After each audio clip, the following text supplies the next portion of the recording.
Good evening, everyone. Excited to be live here again. Got one like already.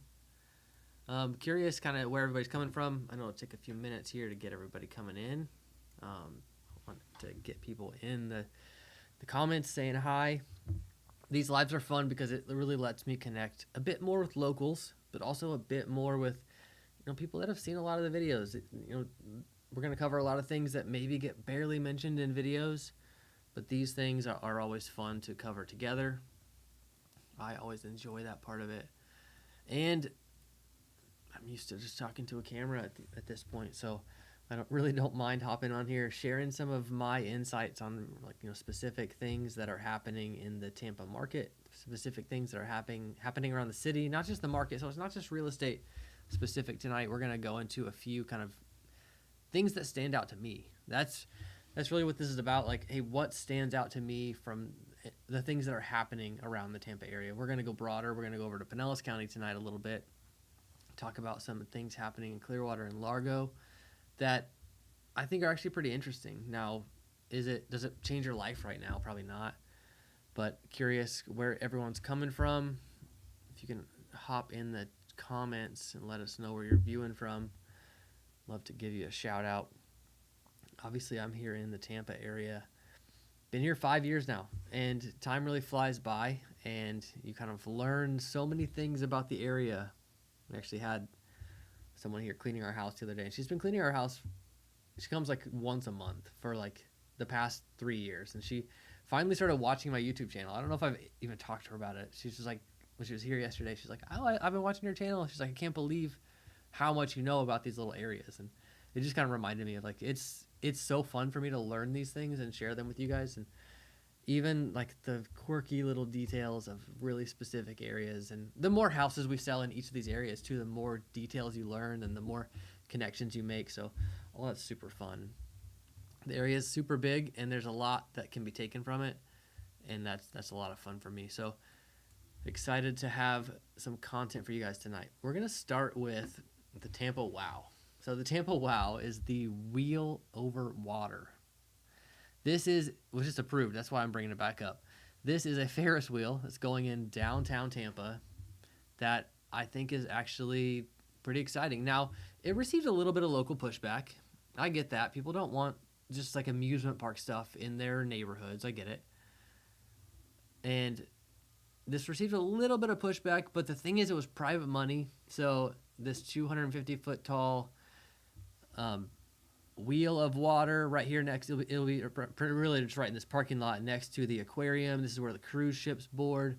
This is the cruise ship boarding station. This is the aquarium over here. We've got Sparkman's Wharf around the corner here. Big parking garage right here behind all this. It's actually a really cool spot for this to be. Now, a lot of locals are commenting of like, what, they're going to have a view of the port, like in the utility compound. Like, is that interesting? Like, we could do it maybe in a better place. I think it'll be cool. There'll be enclosed gondolas and, air conditioned. They don't need to be heated around here, just air conditioned. But it was approved recently by the Tampa City Council. It's going to undergo construction pretty soon. I think it's going to be really fun to watch this get built. Obviously, it's not a building. It seems like it could get built pretty fast, but we'll see how long that takes. Now, rarely are there this many cruise ships here either, but maybe they'll prioritize the port a little bit more with some of these attractions. Here we got somebody telling us, here I moved from Texas to Dunedin about 2.5 years ago. We've sold so many houses in Dunedin in the past few years, and often have people looking for very specific things in Dunedin. It's always fun to be like in the golf cart zone with a pool with like a certain price range. Those are always fun kind of dynamics. I'm curious how you like Dunedin. Obviously, it's a very attractive place to a lot of people. All right, so the Tampa WOW is going to get built. I'm excited about that. I think it will really put Tampa on the map in kind of a unique way that, yeah, maybe we haven't been on the map that way, or we have for some things, maybe beaches, maybe, Busch Gardens at times, and but not really. So this will, I think, be a really kind of standout feature that will make Tampa attractive in kind of a new way. Next, I want to talk about some stuff going on in Pinellas County. We've got new city halls being built in 2 different cities. Now, the second and third largest cities. So St. Petersburg is the biggest city in Pinellas County. Clearwater and then Largo being the second and third largest. Clearwater about 115,000, Largo about 95,000 people. And both Clearwater and Largo are building new city halls. Now, it doesn't take over all the existing city government buildings, but it takes over a lot of them. And both of these are pretty interesting approaches. There's a couple points I want to make about this because it's actually really interesting to me. Now, the one in Clearwater, you can see the, what do you call that? Rendering of it here. Almost because simulation. That's not quite the right word. So you can see the rendering of it here. Really interesting looking. You can actually see it, and when you drive by, this is a main road right here. On the other side of it, this is Myrtle. Going on the other side, and you can see they're building all this metal stuff like they did over here to build that facade on the other side. So it's a really interesting view of it right now as they're wrapping up the exterior construction of this.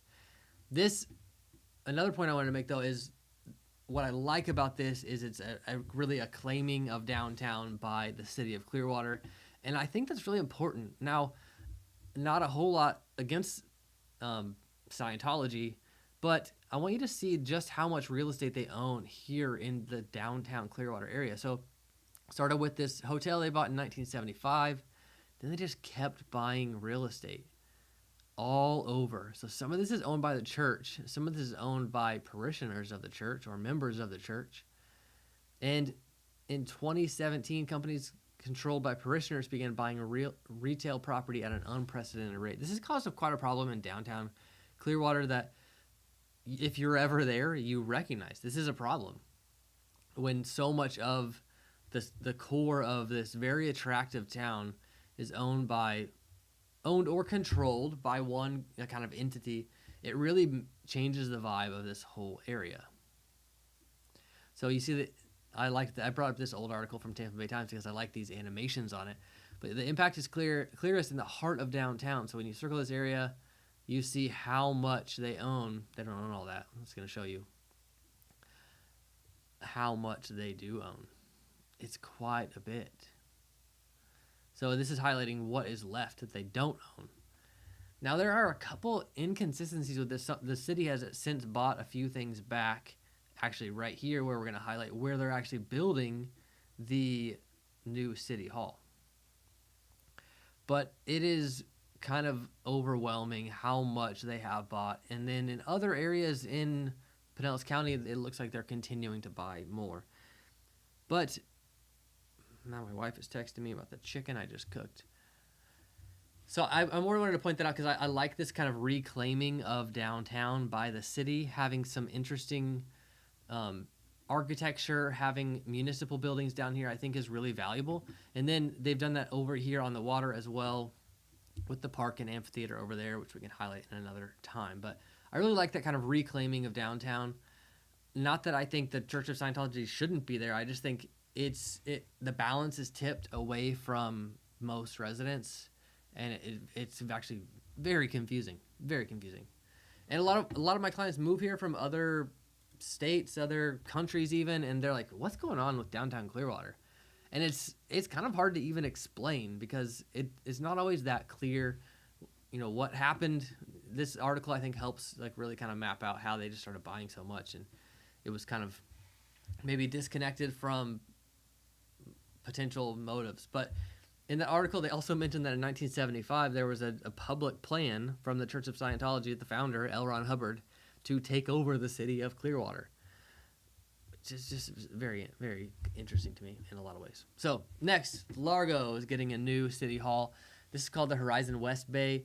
This is a very different approach, but I'm here for it because what they did is they built this really kind of contemporary building right in downtown Largo, and they're renting out the bottom as retail space. I love it when a city or when a nonprofit or something realizes there's also some ways to make a little bit of money, and there will be municipal offices and some other things upstairs, but things like ice cream, donuts, Greek food, probably some pizza, things like that will be in this downtown, in this lower floor area. and make it more of a pedestrian area here in downtown Largo, which they already have a decent kind of pedestrian area. When I say pedestrian, just like an area that's kind of safe to walk around.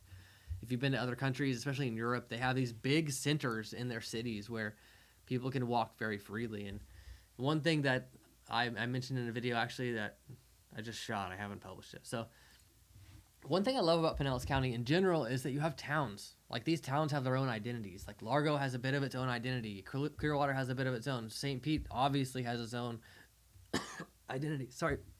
But all the way through Pinellas County, you have this, and that's very different than Hillsborough County, actually. Now, in Hillsborough County, you have it some. Obviously, you have it in Tampa. You have it in Hyde Park. You have it in South Tampa a little bit. South Tampa's pretty big, so it gets broken up into pockets. You have it some in West Tampa. You have it some in Seminole Heights. But even those areas, there's not like a central area. In South Tampa, there's not a downtown because their downtown is Tampa, and you can see it from wherever you are. You can see the buildings from in downtown Tampa, so that is their downtown. But even towns like Palm Harbor, Tarpon Springs on the north side of Pinellas County have this sense of kind of centrality that really is interesting for the area because it has a very different vibe. And honestly, that's why a lot of our clients choose those areas is because not only are they close to the beach, they're kind of tropical, but they have this kind of town vibe that's different than living in like a suburb of a big city. Now, there's a lot of suburbs that are closer to Tampa, like Carrollwood and West Chase, but they still don't have that kind of town feel. There's not a middle of the town. There's not an old downtown. And you guys probably know I grew up in like small town Oklahoma, and we had an old downtown on Broadway Street, and had an old movie theater that showed one movie at a time, a bunch of old buildings that were falling down, some that had been restored and were really interesting, some like, low income apartments down in the middle of all of it, and thrift stores and whatever it was. There was this one store called Boy Howdy, and we went there a lot when I was a kid with my grandma to get like cap guns and dumb toys like that. But no, super interesting to see these towns kind of really taking on more identity. I think that's really cool for Pinellas County, and I'm excited for what will come from that. So next I want to get into a little bit of real estate, and this is kind of a funny one to talk about because I don't think it will actually become a thing, but I want to mention the 50-year mortgage. So Trump's getting a lot of pressure to make housing more affordable. One of the proposals from the Fair Housing Administration or Federal Housing Administration, yeah, this was headed by Pulte, who's the head of one of the biggest builders in the country, was, hey, let's just make a longer mortgage so it'll make the payment lower. And the thing is, great, the payment could be lower, but the bank makes so much more money if it goes on longer. I'm actually selling a property right now that my dad and I own, and we're holding the note on it. We're being the bank. So it's like, yeah, if they want to buy it, great, you get this much money. If they want to pay us interest, we make way more money over the next however many years. So the longer this stretches out, the longer the bank makes money on you. Now, I get a lot of us don't pay our houses off. We buy and sell every 3 to 5 years. The average is a little bit higher now. But I want to look at some of the numbers on this. So here from the Tampa Bay Times, what Florida homeowners should know about Trump's 50-year mortgage plan. I really just want to look at the numbers because this is really interesting. Like when you have, say you start with a 10% down payment. That's kind of what this is assuming. How soon do you own 20% of the house? With a standard mortgage, it's about 8 years that you get to that. With the 50-year mortgage, it's 20 years. It takes 20 years to get to that 20% ownership mark. So, and a lot of people, if you put down 10%, you got private mortgage insurance, which is just an additional cost, and it's not always that much if you put down 10%. But in the first scenario, the 30-year, you're paying that PMI for 8 years, and maybe shorter if the values go up faster. In the 50-year, you're paying it for 20 years, or maybe a little shorter if values go up faster. So it's really interesting. I'm curious kind of what everyone's impression is of the 50-year loan. It does make payments way lower, but it doesn't make them that much lower. So $250 a month on your payment, but you end up paying way more in interest. This is assuming a $400,000 loan with 10% down at a 6.25 rate. Buyers could save $250 on their monthly payments with a 50-year mortgage, but they end up paying about $816,000 in interest compared to $438,000 in interest. So the bank makes way more money. They lock you in like you're renting it from them for a long, long time. And I'm not in favor of that for consumers. I'm not in favor of that really at all. Now, what's the bigger issue with housing? And we're going to get into some market data right now. So that's really why I wanted to start with the 50-year mortgage. Now, another proposal that they've had is portable mortgages, which means you can move your interest rate and reapply. So keep your same interest rate, but then reapply with a new house. That's very interesting to me. Now, I think the interest rate would probably only apply to what you owe on the other house, and it would be kind of segmented out. But I have a 2.7 rate on one of my properties, and I would love to move that to my primary because my rate here is 6.1. So that would be amazing to be able to move somewhere else. It makes me want to delay selling that house, even though it's flooded a few times. But that rate is pretty valuable. So I'm renting it out now to get through a few hurricane seasons because the values just crashed on those houses that flooded. When I say crashed, I mean like below 2019 values. So way before like all of these price changes happened. And remember, 2019 the rates were low, and then 2020 obviously they were even lower. 2021 they were a little lower for a while, and they started coming up. But for me to sell it, I paid $292 for that house. The closest I got to selling it was for $290. And yeah, I have some equity in it. It's great, but I'm renting it out and having a little bit of cash flow at the time. So I'm going to hang on to it for now. All right, we're going to get into a little bit of market data here and share kind of some of my thoughts on it. Now I got to make sure you can see this a little better.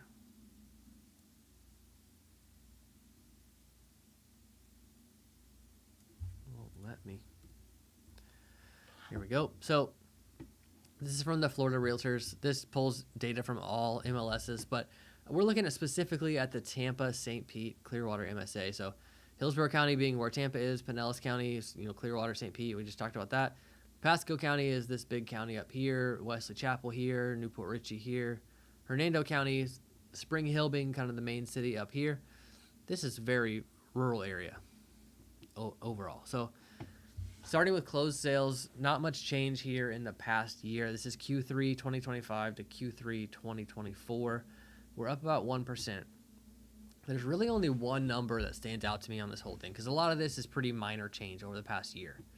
Now, we've had low transaction counts in general for the past 2 or 3 years where normal real estate transaction numbers in the U.S. per year is like 4.5 million, and we're at like 3.5 million. During the pandemic, we were close to 6 million.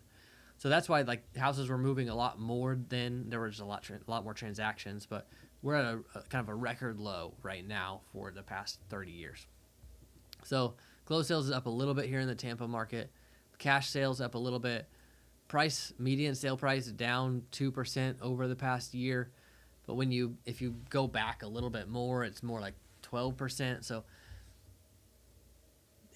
it's 12% from its peak of the pandemic. But when you look at the numbers over the past while, we'll get to that, but it just hasn't changed that much in quite a while. This is the thing that's changed the most, 35% increase in median time to contract. So Q3 of last year, that was 31 days, median time to contract. Now it's 42 days.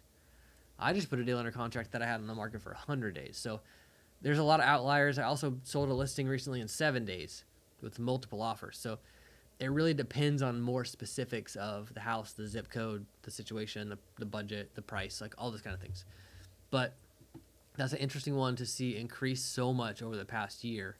And one of the things that creates is what they call the lock-in effect, because a lot of these sellers still have low interest rates. Say they have an interest rate that's 4%.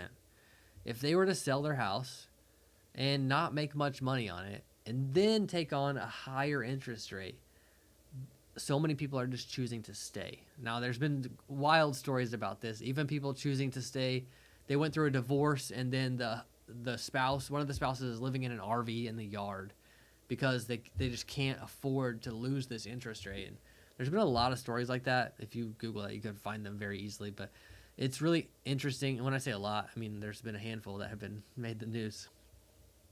It's kind of like whenever a tree falls during a hurricane, it's like on the cover of the Tampa Bay Times, and like it's the thing that everybody's talking about, even though only one tree fell. So I don't want to make it seem like it's the norm, but it is happening quite a bit. This lock-in effect is very real. Like people, if they were to sell and buy the same price house, their payment will go up. And it's really hard for people to stomach that. Really, really hard. All right, going back to this, cash sales, I don't really care about cash sales. They're up a little bit right now. Median sale price, this is really what matters the most to me. So when I look at this, I'm thinking, when was the last time it seemed normal? So the last time it seemed normal was really Q4 for our new normal. Q4 2022. This is when rates started going up. They were, in Q4 2022, rates were right around 6%, which is about where we are now. We're a little bit higher right now. So Q4 2022, the median sale price was $399,000. Now, year over year, it was up by 12%. But right now, the median sale price is $400,000. It's down a little bit compared to 1 year ago, but it's barely down compared to 3 years ago when things were starting to kind of correct after the pandemic. Now, obviously, the pandemic was kind of wild in a lot of ways with real estate. And the biggest issue with this, though, so yeah, prices are about the same, but interest rates, yeah, they're about the same, but we had just left this expectation like a quarter ago, 3 months ago, where they were really low. So that's the sting we're still feeling. This house for $405,000, the payment would be way lower than it is today for $400,000.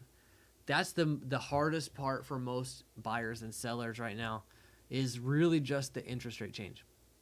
Now, maybe that is why we're seeing cash sales continue to increase. So cash sales, just the number is, even from the last year, is up 8%. During the pandemic, obviously it was down really low because it was so cheap to borrow money. So why would people pay cash? And now it's up a lot over the past year to date. Oh, that's like just year to date. That's like January to now. But year over year, 8% is a pretty big increase. We've had other big increases here, 11% increase here. But it's still not a whole lot of transactions. So I don't want to overthink that. Like probably 10% of my closings are cash deals. I closed one yesterday that was cash for $700,000, a condo on the beach. And that was more of a time of life cash transaction. Now, if rates were low, they probably still would have paid cash. So it's not always because rates are high. Sometimes it's just how things go. But that median sale price change from Q4 2022 or even Q3 2022 to now is not much. It's really not much, but that's very interesting to me. So the lock-in effect is a big deal. Now, we also have, I'm not bringing up headline after headline today, so I'm just going to share some things that I've read about. So we have some of the highest percentages with no mortgages. So that means somebody paid cash, a while ago, or they paid it off. And now this amount of equity that people have in their houses, what happens is the government starts to try to incentivize them to use it. Cash it out or sell and buy, or they kind of manipulate this in a very interesting way to try to keep the cash moving around the economy instead of sitting in houses. But in the midst of this, we have, really high percentages of people with no mortgages. Now, we also have rising foreclosure numbers. Now, Tampa's kind of at the top of the list there right now, but those numbers are not comparable to pre-pandemic levels. So we're still just kind of getting back to what was kind of typical. And it's kind of, the big increases often make the news. And I see this also with jobs. Like if all of a sudden there's 10,000 more tech jobs in the Tampa area, then we, increased 100% in tech jobs. And now we're like the tech capital of the world. It's like, no, that's not how it works. So that's kind of how foreclosures are being pitched right now. And I don't want to kind of overinflate that. But the biggest change, like we've talked about, what has changed from 2020, 2021, 2022, even parts of 2022 to now, is what you can get for your money is so different. That's a very challenging part of it that I don't think people often see. And I'm curious kind of what your take is on that. All right, a couple more things here I want to cover while I've got you. Now, maybe you care about this, maybe you don't. Let me make a bigger point about this. So a new Whole Foods is going into Wesley Chapel. This has kind of been public for a while, but they finally announced kind of the actual plan for the whole development and what it looks like and what else is going in there. So we have Whole Foods kind of anchoring this development on Bruce B. Downs Boulevard. This is barely in Wesley Chapel. This is like a quarter mile into Wesley Chapel, almost in New Tampa.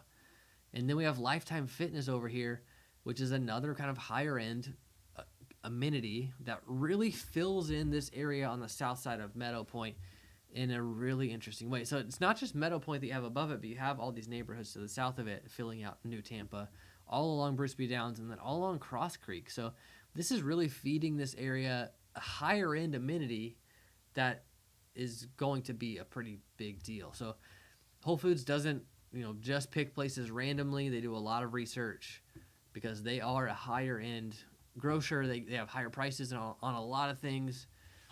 I've actually seen some content recently that shows how much higher Publix is on some things than Whole Foods.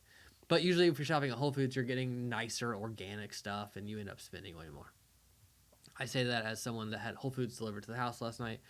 My wife was like, is it okay that I bought Whole Foods? I'm like, well, can we try to do Sprouts? And always trying to find those little ways to save a little bit of money.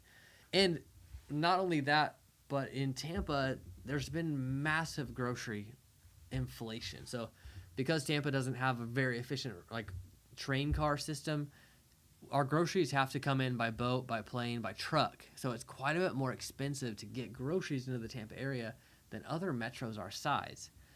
That's been very interesting to me, and I've definitely felt the effect of it. I thought everyone was just feeling the effect of it, and I think everyone is in some instances, really, since the pandemic, have felt things just inflate. Like, literally the prices of things has just doubled in a lot of scenarios. But this Whole Foods is really interesting to me because what it means for this area to have a higher end amenity as it continues to kind of grow out. So the Wesley Chapel area is still kind of growing out to the north, to the east, and even over to Land O'Lakes. It's kind of really influencing all this growth. And to backfill it with some of these higher end amenities is actually very, very interesting to me. I published a video about that yesterday, so you might be hearing me say the same thing that you heard me say then. A couple more things I want to hit on before we wrap up tonight. Next is short-term rentals. Now, I've been helping a lot of clients buy short-term rentals. So what's a short-term rental? It's an Airbnb, a VRBO. It's something that you can rent out for a minimum. No, it's something you can rent out for 7 days or less. Kind of this qualification with all these depreciation loopholes is really interesting. So I had a couple clients reach out and say, hey, I need to buy a short-term rental just for the tax write-off. And they don't have to rent it out constantly. It doesn't have to make money. But the average stay has to be under 7 days. And typically, this could only be written off against passive income. You could only write off the income you made from this property with the expenses related to the property. But now you can write off active income. So say you work for a big bank and you make $500,000. Your tax bill is going to be, $150,000 if you're a W-2 employee. This is a scenario from an actual client. And you buy a short-term rental, you put down $200,000 as your down payment, or you put down $150,000 equal to your potential tax bill. You could write off that entire expense and not pay taxes. So this is a really interesting loophole that was brought in that I think will really cause my clients to buy a lot more short-term rentals. But one of the interesting parts about it to me is just the flexibility that it gives you. It lets you do all kinds of things, but then this other layer of bonus depreciation that isn't quite as understood. So how bonus depreciation works whenever you own an investment property.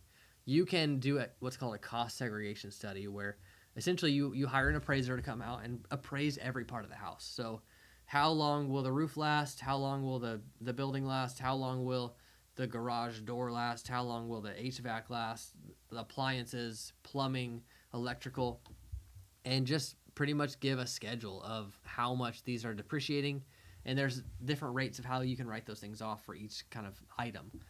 This is very similar to what happened with condos when the Milestone building, the Milestone collapse in Miami caused this big thing to happen with the Milestone inspections. Now, the building wasn't called Milestone. We just call it Milestone inspections. So you have Milestone inspections, and then you have SIRS, Structural Integrity Reserve Study. So what this does is it inspects an entire building and says, okay, this was going to need replaced at this point. Like, so it had like, and then it sets up saving schedules for the condo association to make sure they're saving enough money to be able to replace that or repair that whenever it's needed. This cost segregation study is really kind of the same thing, but for a smaller property.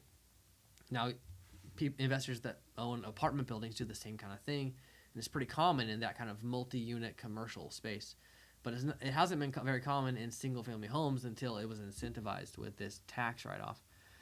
Really interesting loophole that I think will high W-2 taxpayers will definitely begin to use this loophole that I think could really benefit them.